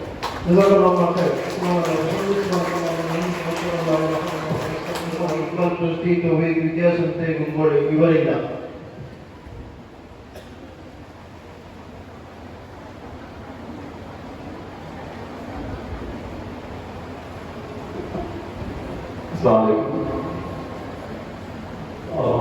ವೇದಿಕೆಯಲ್ಲಿರುವ ಗಣ್ಯರೇ, ವೇದಿಕೆಯ ಮುಂದಿನ ಗಣ್ಯರೇ ಹಾಗೂ ಇಲ್ಲಿರುವ ಎಲ್ಲ ಅತಿಥಿಗಳೇ, ಫಸ್ಟ್ ಆಫ್ ಆಲ್ ನಿಮ್ಮೆಲ್ಲರಿಗೂ ಪ್ರೌಢ ಸಂಸ್ಥೆಗೆ ಸ್ವಾಗತ ಬಯಸುತ್ತೇನೆ. ನನಗೆ ಮಾತಾಡಿ ಅವಕಾಶ ಕೊಟ್ಟಿದ್ದೀರಾ. ನನ್ನ ಕೆಲವೊಂದು ಅನಿಸಿಕೆಗಳನ್ನು ಹೇಳಲಿಕ್ಕೆ ಇಷ್ಟಪಡ್ತೇನೆ. ಯಾಕಂದರೆ ಈಗ ಆರ್ಕಿಟೆಕ್ಟ್ ನನ್ನ ಪ್ರೊಫೆಷನ್ ಕಲಿತದೆ ಅಂದರೆ ಹಿಂದಿನ ಬಗ್ಗೆ ಅರ್ಥ ಮಾಡ್ಕೊಳ್ಳೋದು, ಮುಂದಿನ ಬಗ್ಗೆ ಆಲೋಚನೆ ಮಾಡೋದು ಎರಡು ನನ್ನ ಪ್ರೊಫೆಷನ್ ನನಗೆ ಟ್ರೈನ್ ಮಾಡ್ತಾರೆ. ರೀಸೆಂಟ್ಲಿ ಒಂದು 2 ದಿನ ಹಿಂದೆ ಹೊರಟು ಸ್ಟೇಟಸ್ ಹಾಕಿದ್ರು, if you are educated you are succeed by 20%, that remaining 80% is what you do out of your education ಅಂತ. ಅಂದ್ರೆ ನೀವು ಎಜುಕೇಶನ್ ಆದ್ರೆ ಕಂಪ್ಲೀಟ್ ಆದ್ರೆ ಬರೀ 20% ಮಾತ್ರ ಸಕ್ಸಸ್ ನೀವು ಅಚೀವ್ ಮಾಡಿದ್ರೆ, ರಿಮೈನಿಂಗ್ ನಿಮ್ಮ ಅದನ್ನ ಏನು ಅದನ್ನ ಔಟ್ಪುಟ್ ಕೊಡ್ತೀರ ಅಂತ. ಮುಂದೆ ಹಿಂದಿನ ಕಾಲದಲ್ಲಿ ಪ್ರತಿಯೊಬ್ಬರಿಗೂ ಜಾಬ್ ರೆಫರೆನ್ಸ್ ಅಂತ ಇರ್ತಿತ್ತು. ಅಂದ್ರೆ ರೈತನ ಮಗ ರೈತ ಆಗ್ತಿದ್ದ, ಇಲ್ಲ ಈಗ ಮೀನುಗಾರಿಕೆ ಅವ್ರ ಮಕ್ಕಳು ಮೀನುಗಾರ ಇರ್ತಿದ್ರು, ಬಿಸ್ನೆಸ್ ಇದ್ದವರಿಗೆ ಅವರದು ಅವ್ರ ಮನೆಯವರು ಬಿಸ್ನೆಸ್ ಇರ್ತಿದ್ರು. ಇಲ್ಲ ಪ್ರತಿಯೊಂದು ಅಂದ್ರೆ ಅವರ ಫ್ಯಾಮಿಲಿ ಬಿಸ್ನೆಸ್ ಅದೇ ರೆಫರೆನ್ಸ್ ಇರ್ತಿತ್ತು. ಇತ್ತೀಚೆಗೆ ಎಜುಕೇಶನ್ ಎಷ್ಟು ಇಂಪ್ರೂವ್ಮೆಂಟ್ ಆಗಿದೆ ಅಂದ್ರೆ ಪ್ರತಿಯೊಬ್ಬರಿಗೂ ಎಜುಕೇಶನ್ ಅಲ್ಲಿ ತುಂಬಾ ಡೆವಲಪ್ಮೆಂಟ್ ಆಗಿದೆ. ಪ್ಲಸ್ ಈಗ ಆನ್ಲೈನ್ ಎಜುಕೇಶನ್ ಇದೆ, ಮನೆಯಲ್ಲೇ ಹೋಗಿ ಕೆಲಸ ಮಾಡಬಹುದು, ಅಷ್ಟು ಇಂಪ್ರೂವ್ಮೆಂಟ್ ಆಗಿದೆ. ಆದರೂ ನಮಗೆ ನಮ್ಮಲ್ಲಿ ನಮ್ಮ ಸರೌಂಡಿಂಗಲ್ಲಿ ಏನು ನಾವು ನೋಡಿರ್ತದೆ ಪ್ರೊಫೆಷನ್, ಅದನ್ನೇ ನಾವು ಅಲ್ಟಿಮೇಟ್ ಅಂತ ತಿಳ್ಕೊಳ್ತೇವೆ. ಕೆಲವೊಂದು ಪ್ರೊಫೆಷನ್ ಮಾತ್ರ ನಾವು ಸೆಲೆಕ್ಟ್ ಮಾಡಿದ್ದೇವೆ, ಅದು ಬಿಟ್ಟರೆ ಅದ್ರ ಮುಂದೆ ನಾವು ಆಚರಣೆ ಮಾಡೋದಿಲ್ಲ, ಏನು ಪ್ರೊಫೆಷನ್ ಇದೆ, ಏನು ಮಾಡಬಹುದು ಅಂತ. ನನ್ನ ನೆನಪಿದೆ, ನನ್ನ 10th ಇರಬೇಕಾದ್ರೆ ಪ್ರತಿಯೊಬ್ಬರಿಗೂ 10th ಬಂದ್ರೆ ಟೆನ್ಷನ್ ಇರ್ತದೆ, ನಮಗೆ ಬೋರ್ಡ್ ಎಕ್ಸಾಮ್ ಬರೀಬೇಕು ಅಂತ. ಹೀಗೆ ನಾನು ಕ್ಲಾಸ್ನಾಗ ಮಾತಾಡ್ಬೇಕಾದ್ರೆ 10th ಎಕ್ಸಾಮ್ ಸ್ವಲ್ಪ ಟೆನ್ಷನ್ ದಿವಸಲ್ಲ, ಇಲ್ಲ ನನಗೆ ಟೆನ್ಷನ್ ಇಲ್ಲ, ನನ್ನ ಮಾವ ಗಲ್ಪಲ್ಲಿದ್ದಾರೆ, ನನಗೆ 10th ಪಾಸ್ ಆದ್ರೆ ಸಾಕು ಅಷ್ಟೇ, ನೆಕ್ಸ್ಟ್ ನನ್ನ ಮುಂದೆ ಗಲ್ಪ್ ಅವ್ನಿಗೆ ಪಾಸ್ ಆಗಿದ್ರು ಪರವಾಗಿಲ್ಲ, 10th ಆದ್ರೆ ಆಯ್ತು. ಸೊ ದಟ್ ಇಸ್ ದ ನಮ್ಮ ಆಲೋಚನೆಗಳು, ನಮ್ಮ ಲಿಮಿಟ್ ಅಲ್ಲಿಗೆ ಇದೆ, ನಾವು ಅದ್ರ ಮುಂದಿನ ಬಗ್ಗೆ ಆಲೋಚನೆ ಮಾಡೋದಿಲ್ಲ. I'm here today because of 2 important men in my life. One is my father and the other one is a gift from my father, that is my husband. They both encourage me in each and every single step of my life. They encourage me in my education and my job. My husband, he was there always beside me. I'm really very thankful to Allah as well as my parents for giving me this life.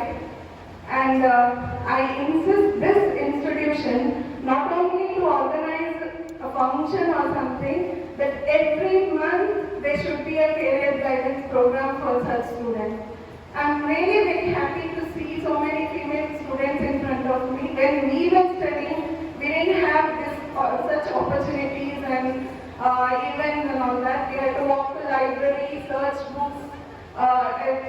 Hours and hours were taking to search the books. But now you all have ease. That is, there is social media, and you get, when you get fun, but then you will get so many books, so many references. So I wish you all very success, and please make full opportunity of this program. And I wish in the next event, some of you who are sitting in front will be honored in the next event. So that Allah will bless you. ವಂದನೆಗಳು. ಪ್ರಧಾನ ಇವರಿಗೆ ಮುಂದಿನ ಮಾತುಗಳಿಗಾಗಿ ವೈದ್ಯರಾಗಿ ಸೇವೆ ಸಲ್ಲಿಸುತ್ತಿರುವಂತಹ doctor ಸಮಾಜಗಳು, ವೈದ್ಯಾಧಿಕಾರಿಗಳು, ಪ್ರಾಥಮಿಕ ಆರೋಗ್ಯ ಕೇಂದ್ರ ಇವರ ಮಾತುಗಳಿಂದ ನಾವು ಪಡೆಯುತ್ತೇವೆ ಅವಗಣಿಸುತ್ತೇವೆ. ವೇದಿಕೆ ಮೇಲಿದ್ದ ಎಲ್ಲ ಗಣ್ಯರೇ ಹಾಗೂ ಇಲ್ಲಿ ಉಪಸ್ಥಿತರಿದ್ದ ಎಲ್ಲರಿಗೂ ನಮಸ್ಕಾರಗಳು. ಸೊ ಪುನಃ ಫಸ್ಟ್ ಆಫ್ ಆಲ್ ಗೌರ್ಮೆಂಟ್ ಸೆಕ್ಟರಿಗೆ ಒಂದು ಎನ್ಕರೇಜ್ಮೆಂಟ್ ಅಂದರೆ ಇಂಥ ಒಂದು ಅಪಾರ್ಚುನಿಟಿ ಕೊಡುವಂಥದ್ದು ತುಂಬ ಒಂದು ಒಳ್ಳೆಯ ಕೆಲಸ. ಸೊ ಈ ಒಕ್ಕೂಟದಿಂದ ನಿಮಗೆಲ್ಲರಿಗೂ ಒಂದು ದಾರಿ ಸಿಕ್ಕಿದೆ. ಗೆಟಿಂಗ್ ಅವರ್ ವೇ ದಯವಿಟ್ಟು ಇದರ ಪೂರ್ಣ ರೀತಿಯಲ್ಲಿ ಉಪಯೋಗ ಪಡ್ಕೊಳ್ಳಿ. Make opportunity, take the full opportunity of this occasion and most probably ಹೆಚ್ಚಿನ ಅಂಶ ಇನ್ನೂ ಕೆಲವು ಸಲ ನಿಮಗೆ ಈ ತರದ ಒಂದು ಅವಕಾಶಗಳು ಸಿಗ್ಬಹುದು, ಅಪಾರ್ಚುನಿಟಿ ಸಿಗ್ತದೆ. ಸೊ ಅದರದ್ದು ಒಂದು ಪೂರ್ಣ ರೀತಿಯಲ್ಲಿ ಉಪಯೋಗ ಪಡ್ಕೊಳ್ಳಿ. ಯಾಕಂದ್ರೆ ಜೀವನದಲ್ಲಿ ಏನ್ ಲೈಫ್ ಯಾವುದೇ ಒಂದು ಅಂತಿಮ ಅಂತ ಇರುವುದಿಲ್ಲ. ನಮ್ಮ ಕೊನೆಯ ತನಕ ನಾವು ಕಲಿಯುವಂತದ್ದು ತುಂಬಾ ಇರ್ತದೆ. ನಾನು ಈ ಕ್ಷೇತ್ರದಲ್ಲಿ ಒಂದು ವೈದ್ಯಾಧಿಕಾರಿಯಾಗಿ, ಡಾಕ್ಟರ್ ಆಗಿ ನನಗೆ ದೇವರು ಒಂದು ಅವಕಾಶ ಅಥವಾ ನನ್ನ ನಸೀಬರಲ್ಲಿ ಕೊಟ್ಟಿದ್ದಾರೆ. ಸೊ ಅದಕ್ಕೆ ನಾನು ತುಂಬಾ ಥ್ಯಾಂಕ್ಫುಲ್ ಆಗಿದ್ದೇನೆ. ನನ್ನ ಪೇರೆಂಟ್ಸ್ ನನಗೆ ಫುಲ್ ಸಪೋರ್ಟ್ ಮಾಡಿದ್ದಾರೆ. ಗೌರ್ಮೆಂಟ್ ಸೆಕ್ಟರಿಗೆ ನಾನು ಸ್ಟಾರ್ಟಿಂಗ್ ಆಗಿ ಗೌರ್ಮೆಂಟ್ ಸೆಕ್ಟರಲ್ಲಿ ಯಾವುದೇ ಒಂದು ಅವಕಾಶ ಅಂದರೆ ಯಾವುದೇ ಒಂದು ನಾನು ಪ್ರಯತ್ನ ಮಾಡಿರಲಿಲ್ಲ. I have not tried. But government sector ತುಂಬಾ ಸೆಕ್ಯೂರ್ ಇದೆ, ಅದನ್ನು ನೀವು ದಯವಿಟ್ಟು ಅರ್ಥ ಮಾಡ್ಕೊಳ್ಬೇಕು. ಹುಡುಗಿಯರಿಗೆ ತುಂಬಾ ಒಳ್ಳೆಯ ಒಂದು ಅಪಾರ್ಚುನಿಟಿ. ಯಾಕಂದ್ರೆ ಇಟ್ಸ್ ಸೆಕ್ಯೂರ್ ಲೈಫ್. ಅಂದ್ರೆ ಪೆನ್ಷನ್ ಇವನ್ ಆಫ್ಟರ್ ರಿಟೈರ್ಮೆಂಟ್ ನೀವೇನು ಒಂದು ಅವಕಾಶ ಇಲ್ಲ ಅಂತ ಇರುವಂತದಿಲ್ಲ. ಪೆನ್ಷನ್ ಅಂತ ಒಂದು ಇರ್ತದೆ. ಸೊ ನೀವು ಜೀವನದಲ್ಲಿ ಯಾವ ತರದ ಕಷ್ಟ ಬರ್ತದೆ ಅಂತ ಹೇಳಲಿಕ್ಕೆ ಆಗುದಿಲ್ಲ. ಪ್ರತಿಯೊಂದು ಕ್ಷಣ ಒಂದು ಖುಷಿಯಾಗಿರ್ತದೆ ಅಥವಾ ಎಲ್ಲ ಅನುಕೂಲವಾಗಿರ್ತದೆ ಅಂತ ಹೇಳಲಿಕ್ಕೆ ಆಗುದಿಲ್ಲ. ಸೊ ಹಾಗಾಗಿ ಅನುಕೂಲ ಪ್ರಕಾರ ನಮಗೆ ನಮ್ಮ ಒಂದು ಫ್ಯೂಚರ್ ಎಷ್ಟು ತನಕ ನಾವು ಬದುಕುತ್ತೇವೆ ಅಷ್ಟು ಟೈಮ್ ತನಕ ನಾವು ನಮ್ಮ ಕಾಲ ಮೇಲೆ ಇದ್ದರೆ ನಾವು ಯಾರ ಮೇಲೆ ನಿರ್ಭರ ಆಗುವುದು ಅಗತ್ಯವಿರುವುದಿಲ್ಲ ಅಂತ ಒಂದು ನನ್ನ ಭಾವನೆ. ಸೊ ಹಾಗಾಗಿ ಬೆಸ್ಟ್ ಅಪಾರ್ಚುನಿಟಿ ಇದೆ ಇದು. ಇದರದ್ದು ಒಂದು ಏನು ವರ್ಕ್ಶಾಪ್ ನಡೆಸ್ತಾರೆ ಅದನ್ನು ದಯವಿಟ್ಟು ಅದರದ್ದು ಸದುಪಯೋಗ ಪಡ್ಕೊಳ್ಳಿ ಅಂತ ಹೇಳ್ತಾ, ನನಗೆ ನಾನು ಒಂದು ಡಾಕ್ಟರ್ ಆಗೋದ್ರಿಂದ ಒಂದು ವಿಷಯವನ್ನು ದಯವಿಟ್ಟು ಇಲ್ಲಿ ಹೇಳಲಿಕ್ಕೆ ಇಷ್ಟಪಡ್ತೇನೆ. ನಾನು ರಿಕ್ವೆಸ್ಟ್ ಮಾಡ್ತೀನಿ, ದಯವಿಟ್ಟು ಕೋವಿಡ್ ಅಥವಾ ಕೊರೋನಾ ಹೋಗಿಬಿಟ್ಟಿದೆ ಅಂತ ದಯವಿಟ್ಟು ತಿಳ್ಕೊಳ್ಬೇಡಿ. It is still there. Covid ಇದೆ, ಕೊರೋನಾ ಹೋಗಿಲ್ಲ. ಯಾಕಂದ್ರೆ ನಾವು ಗೌರ್ಮೆಂಟ್ ಸೆಕ್ಟರ್ಸ್ ಅಲ್ಲಿ ಅದರ ಬಗ್ಗೆ ಎಷ್ಟು ಕಷ್ಟಪಟ್ಟಿದ್ದೇವೆ ನಮಗೇನೆ ಗೊತ್ತಿದೆ. ಹಗಲು ರಾತ್ರಿ ನಾವು ರಜೆ ತಗೊಳ್ಳದೆ ನಾವು ಕೆಲಸ ಮಾಡಿದ್ದೇವೆ. ನಾಟ್ ಒಂದು ದಿನ ರಜೆ ಇಲ್ಲ. 6 ತಿಂಗಳು ನಾವು ಒಂದು ರಜೆ ಇಲ್ಲದೆ ರಾತ್ರಿ 7-8 ಗಂಟೆ ತನಕ ಕೆಲಸ ಮಾಡಿದ್ದೇವೆ. ನಾವು ಮಾಡಿದ್ದೇವೆ ಅಂತ ಹೇಳ್ತಾ ಇಲ್ಲ. ಅದರ ಹಿಂದೆ ಇರುವ ಎಷ್ಟು ಕಷ್ಟ ಇದೆ. ಒಂದು ICU ಬೆಡ್ಡಿಗೆ ನಾವು ಎಷ್ಟು ಒದ್ದಾಡಿದ್ದೇವೆ. ನಾನೇ ಸ್ವತಃ 11 ಗಂಟೆ ರಾತ್ರಿ ತನಕ ಫೋನ್ ಮಾಡಿ ನಮ್ಮ ಒಂದು ಪೇಷಂಟಿಗೆ ICU ಬೆಡ್ ಅನ್ನು ಹುಡುಕಿದ್ದೇವೆ ಇಡೀ ಉಡುಪಿ ಜಿಲ್ಲೆಯಲ್ಲಿ. ಆ ಮಟ್ಟದಲ್ಲಿ ICU ಬೆಡ್ ಫಿಲ್ ಆಗಿತ್ತು. ಸೊ ಈಗ ದೇವರಿಂದ ಕೇಸಸ್ ಕಡಿಮೆ ಇದೆ. ಬಟ್ ಪ್ಲೀಸ್ ನಿರ್ಲಕ್ಷ್ಯ ನಾವು ಮಾಡಬಾರ್ದು. ಬಿಕಾಸ್ ಸೆಕೆಂಡ್ ವೇವ್ ಬರುವ ಚಾನ್ಸಸ್ ಇದೆ. ನಮ್ಮ ಜಾಗ್ರತೆ ಅಂದ್ರೆ ವ್ಯಾಕ್ಸಿನ್ ಇದೆ, ಎಲ್ಲ ಬರ್ತದೆ, ಡೆಫಿನೆಟ್ಲಿ ಎಸ್. ಬಟ್ ನಮ್ಮ ಜಾಗ್ರತೆ is this mask and social distance ಮತ್ತೆ ಕ್ಲೀನ್ಲಿನೆಸ್, ಸ್ವಚ್ಛತೆ, ಕೈಯನ್ನು ತೊಳ್ಕೊಳ್ಳುವಂಥದ್ದು. ಯಾವುದೇ ನಾವು ಆಹಾರ ಸೇವಿಸುವಾಗ ವಾಟೆವರ್ ಏನೇ ಕೆಲಸ ಇದೆ. ಸೊ ದಯವಿಟ್ಟು ನಾವು ಜನರು ಮೀಡಿಯಾ ಮಾಧ್ಯಮಗಳು ತುಂಬಾ ತಪ್ಪು ಅಭಿಪ್ರಾಯಗಳನ್ನು ಸ್ಪ್ರೆಡ್ ಮಾಡಿದ್ದೆ. ಅದನ್ನು ದಯವಿಟ್ಟು ನೀವು ಬದಿಗಿಟ್ಟು ನಿಮ್ಮ ಜಾಗ್ರತೆ, ನಿಮ್ಮ ಕುಟುಂಬದಲ್ಲಿರುವ ಜಾಗ್ರತೆ ನಿಮ್ಮ ಜವಾಬ್ದಾರಿ. ಸೊ ಅದನ್ನು ದಯವಿಟ್ಟು ಮಾಡಿ ಅಂತ ಕೇಳ್ಕೊಳ್ತಾ ಮಾಸ್ಕ್ ಅನ್ನು ಧರಿಸಿ, ಹಾಗೆಯೇ ಸೋಷಿಯಲ್ ಡಿಸ್ಟೆನ್ಸ್ ಅನ್ನು ಮೇಂಟೈನ್ ಮಾಡಿ ಯಾವುದೇ ಕಾರ್ಯಕ್ರಮವನ್ನು ಮಾಡಿ ಅಂತ ರಿಕ್ವೆಸ್ಟ್ ಮಾಡ್ತಾ ನನಗೆ ಡಾಕ್ಟರ್ ರಿಜ್ವಾನ್ ಸರ್ ಅಪಾರ್ಚುನಿಟಿ ಕೊಟ್ಟಿದ್ರು ಇವತ್ತಿನ ಈ ಸನ್ಮಾನಕ್ಕೆ ಮತ್ತೆ ಈ ಒಕ್ಕೂಟಕ್ಕೆ ನಾನು ಧನ್ಯವಾದಗಳನ್ನು ನೀಡುತ್ತೇನೆ. ಹಾಗೆ ನನ್ನ ಮಾತುಗಳನ್ನು ಮುಗಿಸಿದ್ದೇನೆ. LLB ವಿದ್ಯಾರ್ಥಿಯಾಗಿರುವ ಐಷಾಮ ಇವರು ವೇದಿಕೆಯನ್ನು ತಮ್ಮ ಒಂದು ಸರ್ಕಾರಿ ಉದ್ಯೋಗದ ಬಗ್ಗೆ ಅನಿಸಿಕೆ ವ್ಯಕ್ತಪಡಿಸಬೇಕಾಗಿ ಕೇಳಿಕೊಳ್ತೇನೆ.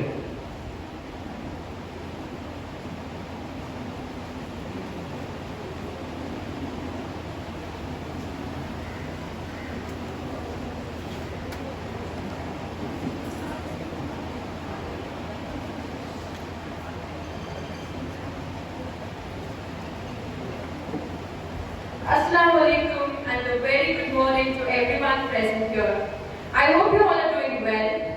Okay, so in my introduction, my name is Manal and I am a law student. I feel so blessed to have this opportunity to talk to you today. So before I begin talking, I want everyone to make themselves comfortable.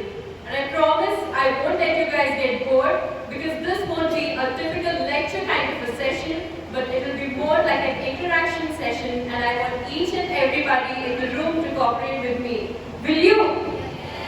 Yes, now that's what I was looking for. Alright, so this session is going to be really short, and I hope that you all get the best out of this session. Okay, so now, is there anyone who could tell me what is life? What is life and what is life all about? Anyone? Please raise your hand if you want to answer. Yes? Or shall I continue? Okay, I better continue. So life is a blessing from Allah, and the actual meaning of life is to fulfill your purposes and accomplish your goals. Now, how do you accomplish your goals? What are you doing to fulfill your purposes? So now, have you ever noticed that how during exams we get all stressed and depressed, thinking about the preparations and the results and everything?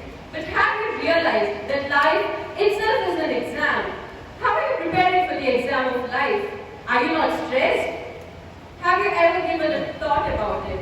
If yes, then a big thumbs up to you from my side, and if no, give it a thought now. Your career is the most important thing in your life. Once your career is set, everything falls into place.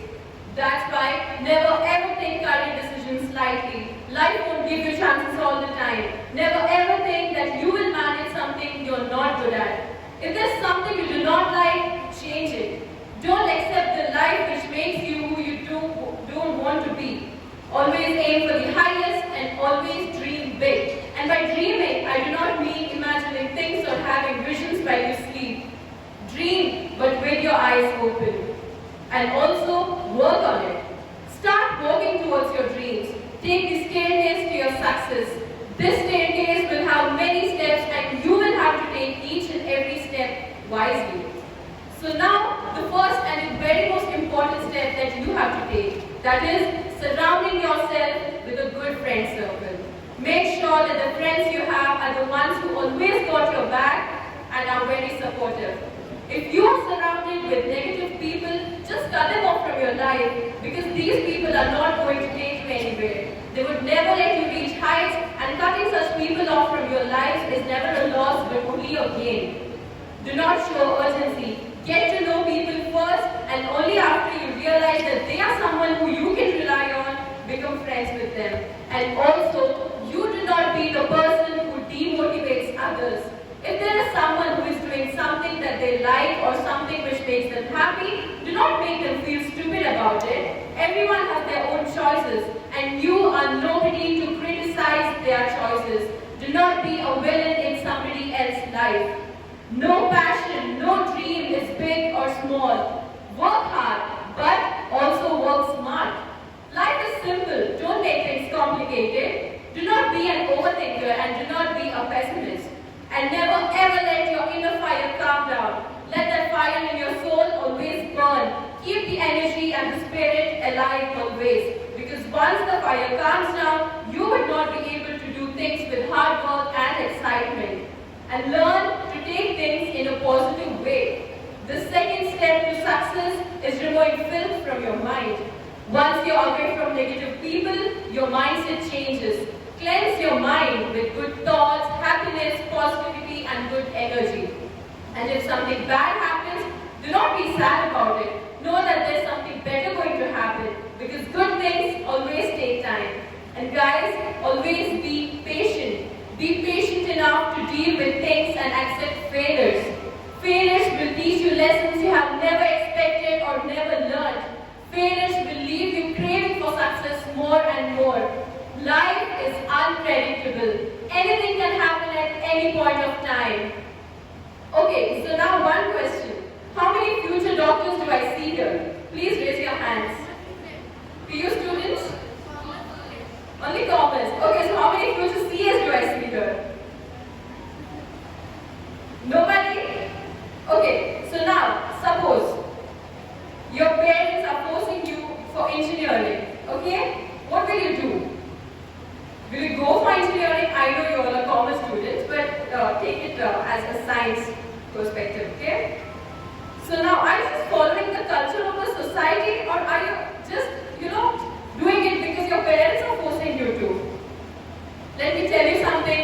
Never ever come under pressure. Once you get pressurized, things become a burden to you. You never really enjoy what you're doing. And most importantly, you would be doing something for the sake of others and not yourself. Well, this life is yours. Make your parents understand. Talk to them about it. List your field of interest and tell them your future plans. They are your parents, they are your well-wishers. They always want to see you happy and successful. And inshallah, they will definitely understand because they always want to see you happy and successful. And scoring highest in your boards or university level examination won't make you a doctor or a pilot or an engineer or whatsoever. Your passion and your determination is what makes you successful. There's a hell lot of difference between studying and learning, and always make sure that you learn, because when you study, you tend to forget things, but when you learn, that thing stays with you forever. And even if you somehow clear the exams and become something which you never wanted to be in life, you won't ever be satisfied. You will somewhere have regrets in life. You would wish to go back and change things, but by then it would already be late. So why live a life which doesn't excite you and satisfy you? And when you do what you love, it doesn't become your job. It becomes your most favorite thing to do, and you never feel burdened or get bored. So now it's up to you. You decide what kind of life you want to live. The one which makes you feel burdened, or the one which excites you and, makes you happy. The one which gives you satisfaction. So now here I come to an end of the talk, and I just pray to Allah that each and everyone here gets what they want in life and reach the skies of success. Ameen. Thank you so much. ಸೋದರಿಗಳು ಎಲ್ಲರಿಗೂ ಸಮರ್ಪಣೆ ಕಾರ್ಯಕ್ರಮ ಅಖ್ತರ್ ಅಹಮದ್ ಖಾನ್ ಇವರಿಂದ.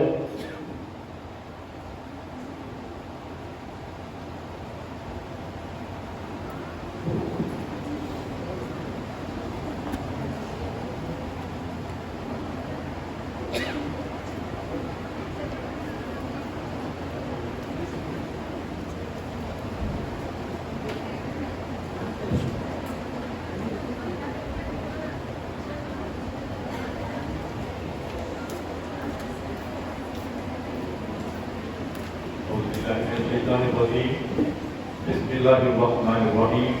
Alhamdulillah. Alhamdulillah Rabbil Alamin. Wassalatu wassalamu ala Rasulil Kareem. Amma ba'd.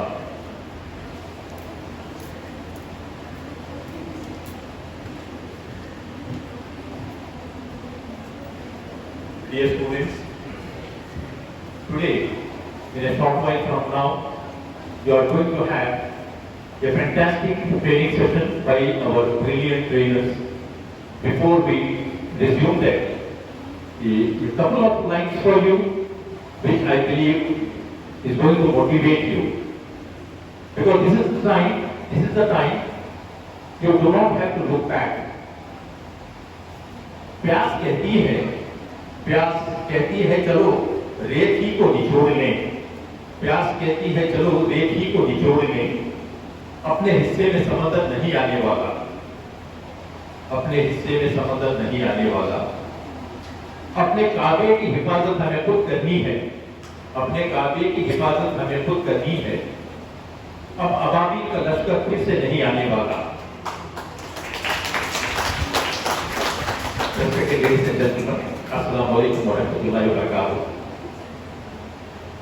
On behalf of the Nammanadu Computer Registered Kuddapura unit and the Tawheed Educational Trust Registered Gangoli, I, Dr. Ahmad Khan, the Secretary and Administrator of Tawheed, stand before you to propose a vote of thanks.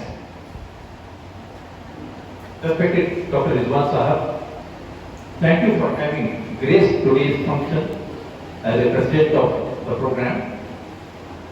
Respected brothers Abdul Hamid Boudidri, P. Muhammad Iqbal, P.M. Hasena, thank you for your benign presence on the dais.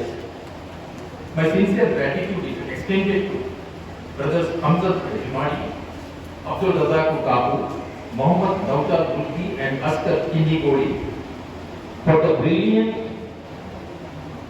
training you are going to impart to our students, which they need most. Also, I thank Brother Inayatullah Shahbandri and other dignitaries for their graceful presence on the dais. respected sisters whom we have felicitated and honored. We are honored to honor you, Madam. Sister Mumtaz, Assistant Director and Legal Officer will be Dr. Shama Shuru, Medical Officer, Primary Health Center, Ghana. Sister Farzana Yum, Panchayat Development Officer, Tattala Grama Panchayat.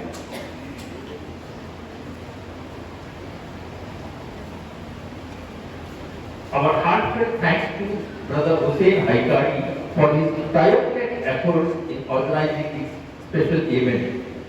I think this would not have been possible without the support and coordination I got from Hussein Haikari. Every time he was in contact with me over phone, over WhatsApp, even at 10, 11:30, 12 o'clock, we used to contact. We used to have our communication open.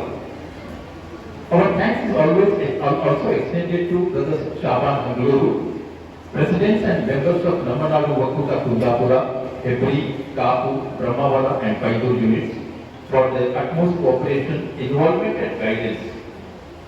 Maulana Zamir Ahmad Rashadi Sahab, shukran for your invocation and Ira, Jazakumullah Khairan Kasiran.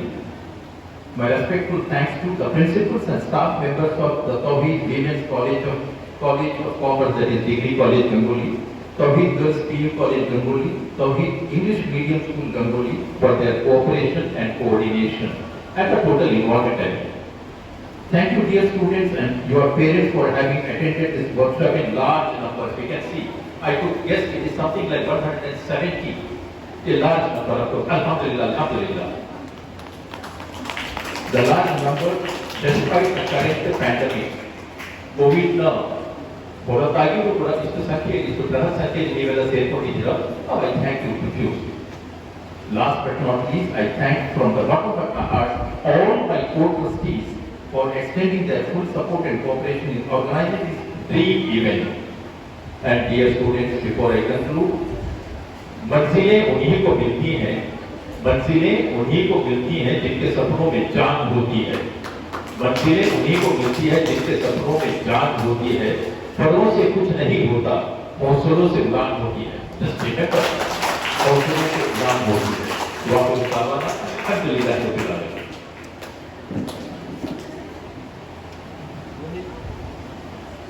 ವತಿಸಿದ Covid ವಿದ್ಯಾಸಂಸ್ಥೆಯ ಕಾರ್ಯದರ್ಶಿಯಾಗಿರುವ ಹಾಗೂ ಆಡಳಿತಾಧಿಕಾರಿ ಅಖ್ತರ್ ಅಹಮದ್ ಖಾನ್ ಇವರಿಗೂ ಕೂಡ ಧನ್ಯವಾದಗಳನ್ನು ಸಲ್ಲಿಸುತ್ತೇನೆ. ಮುಂದಿನ ಕಾರ್ಯಕ್ರಮ ಕಿರುಕಾಣಿಗೆ ಕೊಟ್ಟು ಅತಿಥಿಗಳನ್ನು ಗೌರವಿಸುವ ಕಾರ್ಯಕ್ರಮ. ಮೌಲಾನಾ ಜಮೀರ್ ಅಹಮದ್ ರಶಾದ್ ಇವರು ಶಾಬಾನ್ ಹಂಗ್ಲೂರು ಇವರು ಕಿರುಕಾಣಿಗೆಯನ್ನು ನೀಡಿ ಗೌರವಿಸಬೇಕಾಗಿ ಕೇಳಿಕೊಳ್ತೇನೆ. ಅದೇ ರೀತಿ ಡಾಕ್ಟರ್ ರಿಜ್ವಾನ್ ಅಹಮದ್ ಇವರನ್ನು ಹುಸೇನ್ ಹೈಕಾಡಿ ಇವರು ಕಿರುಕಾಣಿಗೆಯನ್ನು ಕೊಟ್ಟು ಗೌರವಿಸಬೇಕಾಗಿ ಕೇಳಿಕೊಳ್ತೇನೆ.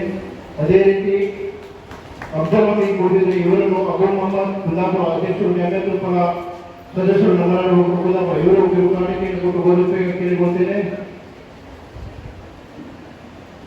ಅದೇ ರೀತಿ B Mohammed Iqbal trustee Covid ವಿದ್ಯಾಸಂಸ್ಥೆ ಇವರನ್ನು ಬಿ ಮೊಹಮ್ಮದ್ ಗುಲ್ವಾನಿ ಇವರು ಕಿರುಕಾಣಿಕೆಯನ್ನು ಕೊಟ್ಟು ಗೌರವಿಸಬೇಕಾಗಿ ಕೇಳಿಕೊಳ್ತೇನೆ. ಅದೇ ರೀತಿ ಪಿ ಎಫ್ ಹಸನ ಇವರನ್ನು ಶಾಕಿರ್ ಹಾವಣಿ ಇವರು ಕಿರುಕಾಣಿಕೆಯನ್ನು ಕೊಟ್ಟು ಗೌರವಿಸಬೇಕಾಗಿ ಕೇಳಿಕೊಳ್ತೇನೆ.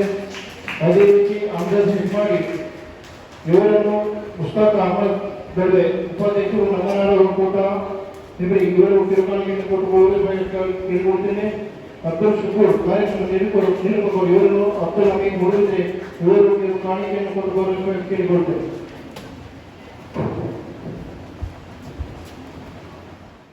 Allahu Allahu ya Rabbi ya Allah, Allahu ya Rabbi ya Allah.